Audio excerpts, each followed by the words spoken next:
আসসালামু আলাইকুম প্রিয় শিক্ষার্থী বন্ধুরা, ওয়েলকাম করছি লার্ন উইথ রবি ইউটিউব চ্যানেলে। Dear student, honours second year non credit compulsory English suggestion 2024।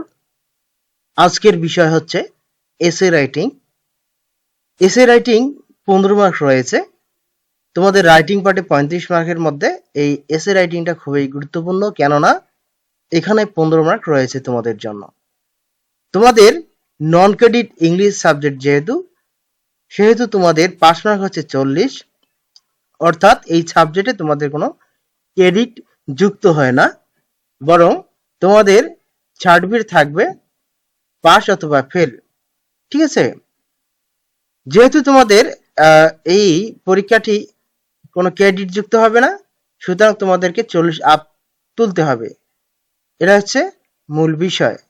তো 40 মার্ক যখন তোমরা তুলবা, সেক্ষেত্রে দেখো 15 মার্ক কিন্তু খুবই গুরুত্বপূর্ণ। একটি এসে যদি তোমরা সঠিক উপায়ে লিখতে পারো, তাহলে তোমাদের এখানে ভালো একটা মার্ক কাউন্ট করা যায়।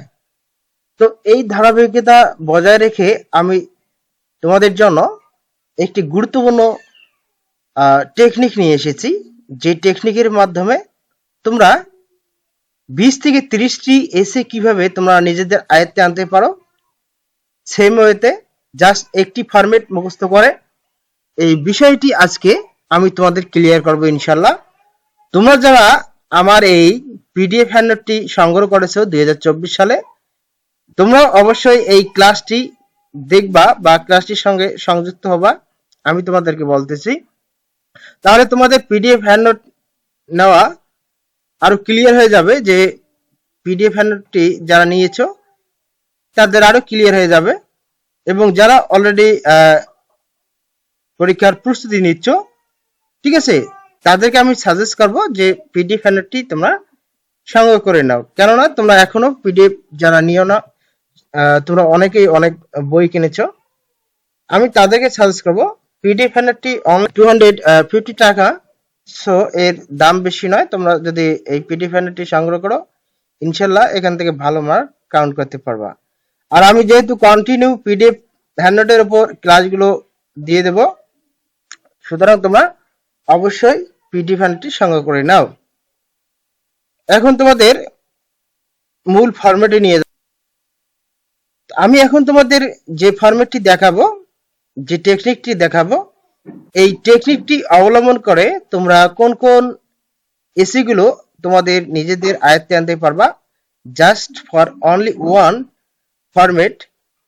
তোমরা যদি পড়ো, এই সমস্যাজনিত এসিগুলো তোমরা এই ফরম্যাট দ্বারা লিখতে পারবা।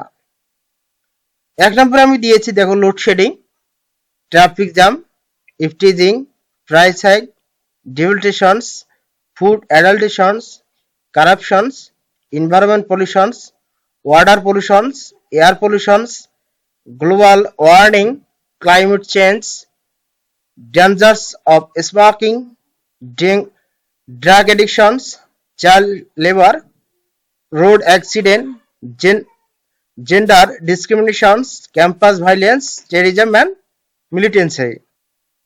এছাড়াও তোমাদের এই ফরম্যাট দিয়ে লেখা যাবে এমন কয়েকটি আমি এসে তোমাদের বলতেছি, যেমন চাইল্ডহুড ম্যারেজ, ঠিক আছে, এরপর ফ্লাড অফ বাংলাদেশ, এই ধরনের এসেগুলো তোমরা লিখতে পারবা। ডেঙ্গু আসলেও তোমরা লিখতে পারবা, ঠিক আছে। অর্থাৎ সমস্যাজনিত যে এসেগুলো রয়েছে, এই ফরম্যাট দ্বারা তোমরা অনায়াসে অ্যান্সার করে আসতে পারবা। তো আমি এখন তোমাদের এসে রাইটিংটার ফরম্যাটে নিয়ে আসলাম। যে কোনো সমস্যা সংক্রান্ত এসে লেখা যাবে, তার মানে any kind of problem of এসে। ইন্ট্রোডাকশনে আমি দিয়েছি, এখানে বিষয়গুলো থাকবে, শুধু বিষয়ের জায়গায় তোমরা এই নিচে যে আমি এসেগুলো দেখালাম, এই এসেগুলো তোমরা এখানে বসাই দিবা।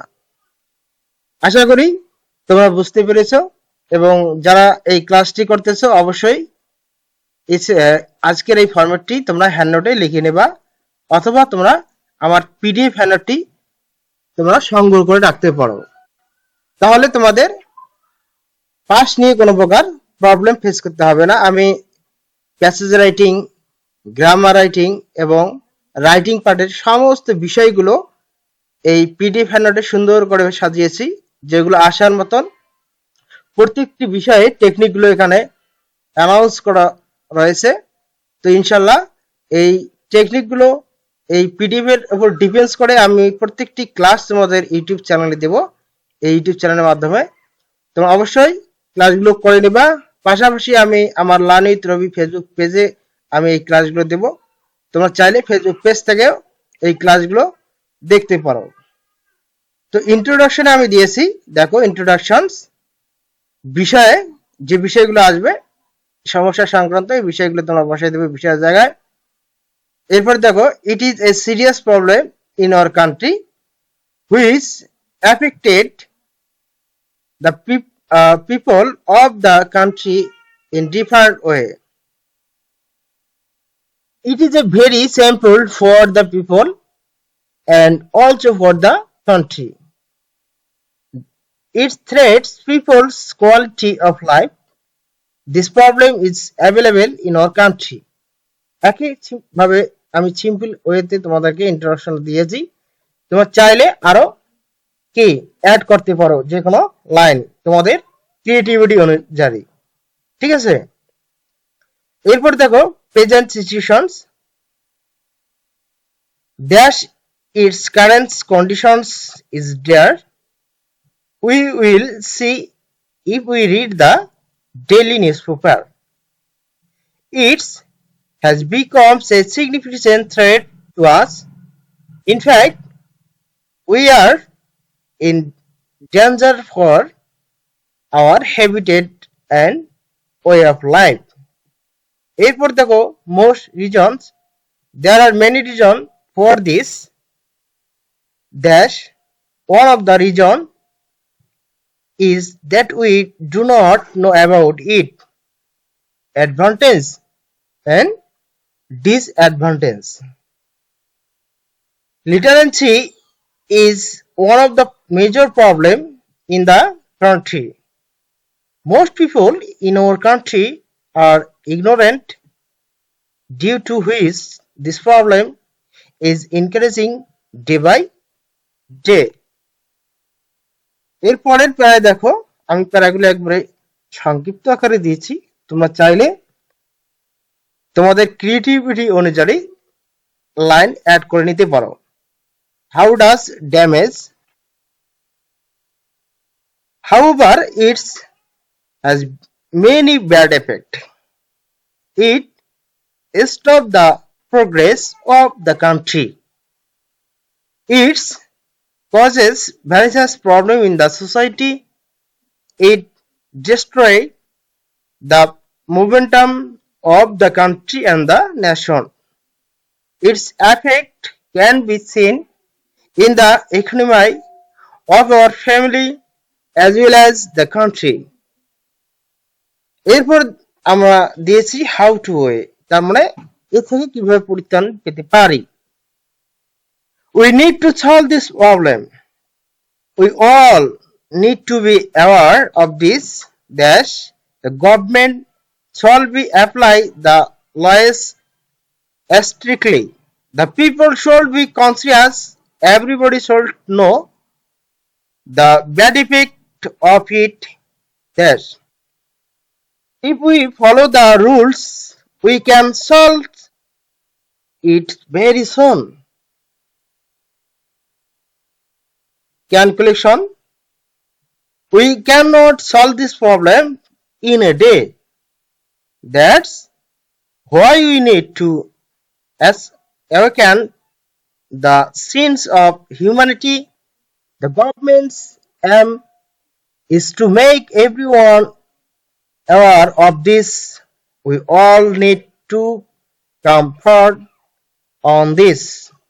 আমি এতক্ষণে তোমাদের এই ফরম্যাটটি মোটামুটি দেখালাম।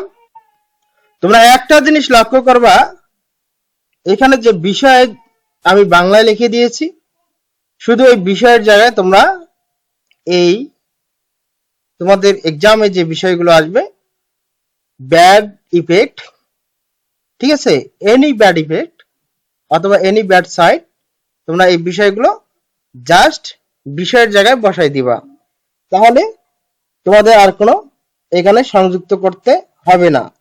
আদারওয়াইজ তোমরা যদি আরো কোনো লাইন অ্যাড করতে চাও বা সেন্টেন্স মেক করতে পারো, সেরকম যদি তোমাদের অ্যাবিলিটি থাকে, সেক্ষেত্রে প্যারার শেষে তোমরা অ্যাড করে নিতে পারো।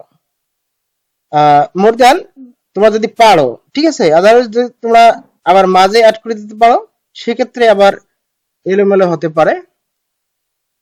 এই জন্য আমি সাজেস্ট করব, যদি দুই একটি লাইন তোমরা অ্যাড করতে চাও, সেক্ষেত্রে প্যারার শেষে অ্যাড করে নিবা, ঠিক আছে, যদি তোমাদের ক্রিয়েটিভিটি থাকে সেরকম। তাহলে তোমার অবশ্যই ভালো একটা মার্ক কাউন্ট করতে পারো, যেহেতু তোমাদের এই অনার্সে এস এর ওপর 15 মার্ক রয়েছে। 15 মার্ক কিন্তু কোনো বিষয় নেই, ঠিক আছে, শুধু এসে রয়েছে 15, আর সর্বোচ্চ রয়েছে 8, যেমন তোমাদের লেটার, অ্যাপ্লিকেশন, ঠিক আছে, প্যারাগ্রাফ, এখানে রয়েছে 8 মার্ক।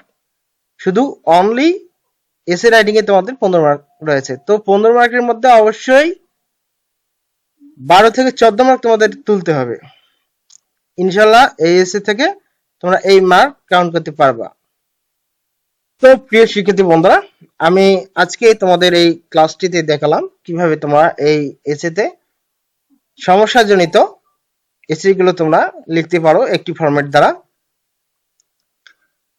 তোমরা যা এখনো আমার চ্যানেলটিকে সাবস্ক্রাইব করো নাই, যারা নতুন, চ্যানেলটিকে সাবস্ক্রাইব করে রাখো, কেননা কন্টিনিউ আমি 9টা থেকে 9:30টার মধ্যে আপডেট ক্লাসগুলো দিব। তো তোমরা অবশ্যই ক্লাসগুলো করবা। শুধু যদি তোমরা ক্লাসগুলো করো আমার এই চ্যানেলের মাধ্যমে, তাহলে তোমাদের কোনো প্রকার প্রবলেম ফেস করতে হবে না ইনশাআল্লাহ, ঠিক আছে। আমি প্রত্যেকটি part by part, passage writing কিভাবে লিখতে হয়, প্যাসেজ কমন না পড়লে কিভাবে প্যাসেজের অ্যান্সার করতে হয়, এরপর গ্রামার পার্টের প্রত্যেকটি রুলস তোমাদেরকে আমি দিয়ে দেবো। রুলসগুলো কোন কোন রুলসগুলো তোমাদের কমন আসার মতন উপযোগী, সেই রুলসগুলো তোমাদেরকে আমি দিয়ে দেবো। পাশাপাশি আমি 100 টেকনিক তোমাদেরকে প্র্যাকটিস করাবো ইনশাল্লাহ। এখান থেকে তোমাদের ভালো মার্ক কাউন্ট করতে পারবা। তো ধন্যবাদ জানিয়ে আজকের ক্লাসটি আমি এখানেই সমাপ্তি করতেছি। আর তোমাদেরকে বলতেছি, যারা পিডিএফ হ্যান্ডআউটটি নাও নাই, দ্রুত পিডিএফ হ্যান্ডআউটটি সংগ্রহ করে নাও। ধন্যবাদ সবাইকে। টিল দেন, আল্লাহ হাফেজ।